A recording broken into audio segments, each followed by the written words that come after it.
اعوذ باللہ من الشیطان الرجیم بسم اللہ الرحمن الرحیم اعوذ باللہ من الشیطان الرجیم بسم اللہ الرحمن الرحیم نحمدہ ونصلی علی رسولہ الکریم اما بعد السلام علیکم ورحمۃ اللہ وبرکاتہ۔ آج ہم بات کریں گے نظام الملک توسی پر۔ قوام الدین نظام الملک توسی کا اصلی نام ابو علی حسن بن ابو الحسن علی تھا اور لقب نظام الملک تھا۔ تو اس کے ایک زمیندار ابو الحسن علی بن اسحاق کے بیٹے تھے۔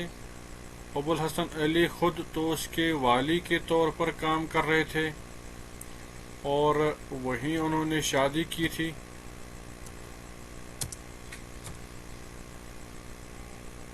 چار سو آٹھ اور کچھ کتابوں میں لکھا ہے 410، اس لیے میں نے لکھا 408 کے آس پاس تو اس کے ایک گاؤں نوگان میں نظام الملک توسی جو ہیں پیدا ہوئے۔ بچپن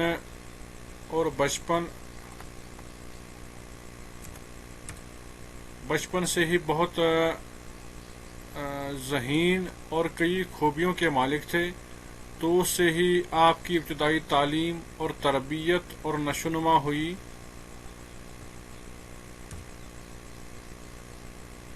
اپنی ذہانت سے انتہائی کم عمری میں ہی کئی علوم پر آپ نے عبور حاصل کیا۔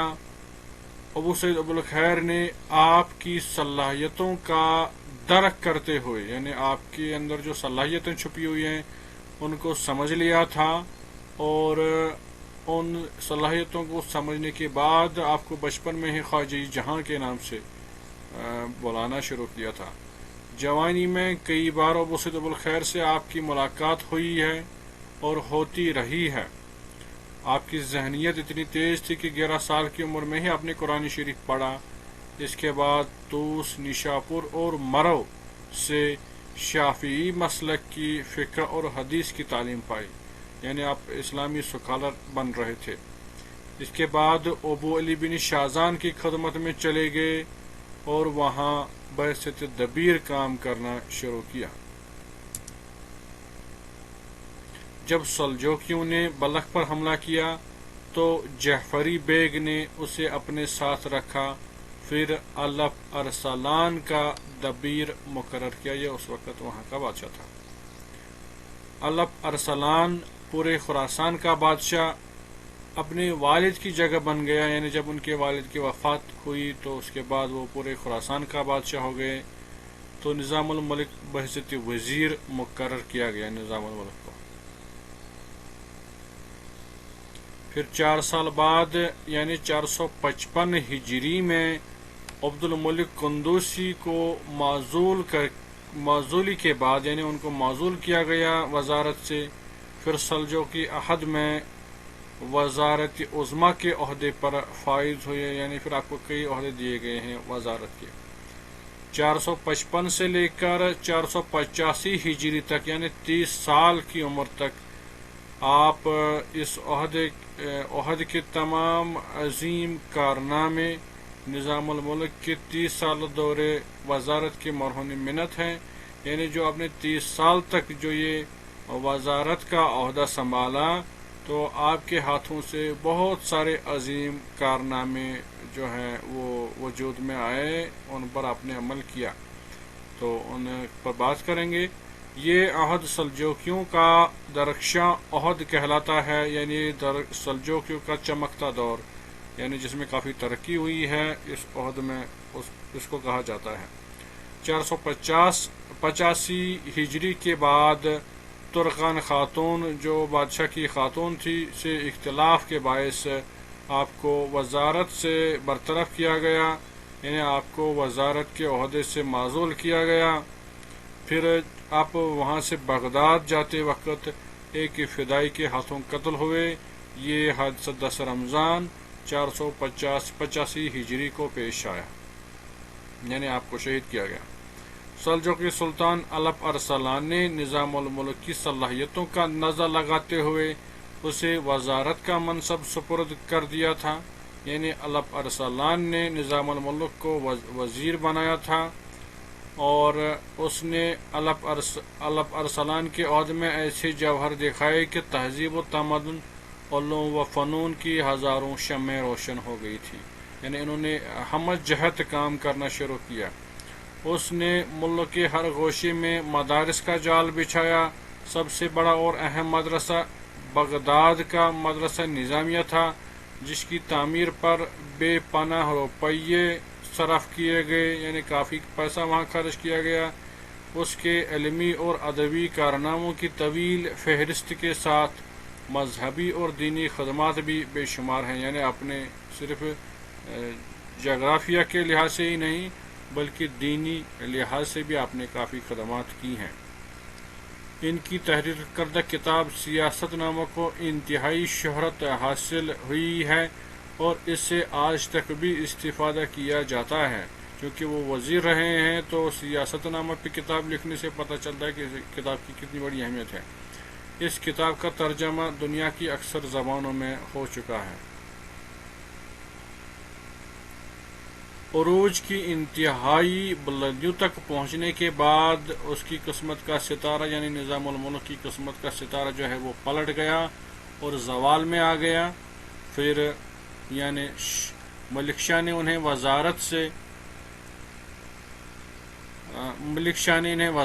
سے علیحدہ کر دیا، یعنی انہیں وزارت سے معزول کر دیا. بہرحال اس کے کارنامے سلجوقی حکومت کے لیے لاتعداد ہیں. اس کی کامیابیاں سلجوقی سلاطین کے علاوہ اس کی مرہونی منت ہے.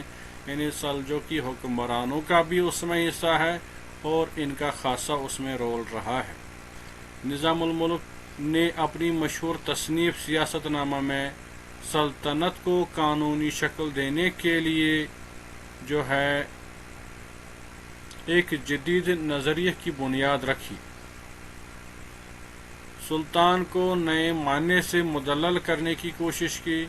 مصنف نے سلطان کی ابتدا اور سلطان کے معنی پر بحث کی ہے کہ بادشاہ کہتے کسے، بادشاہ کا رول کیا ہونا چاہیے، اس پر بحث کی گئی ہے.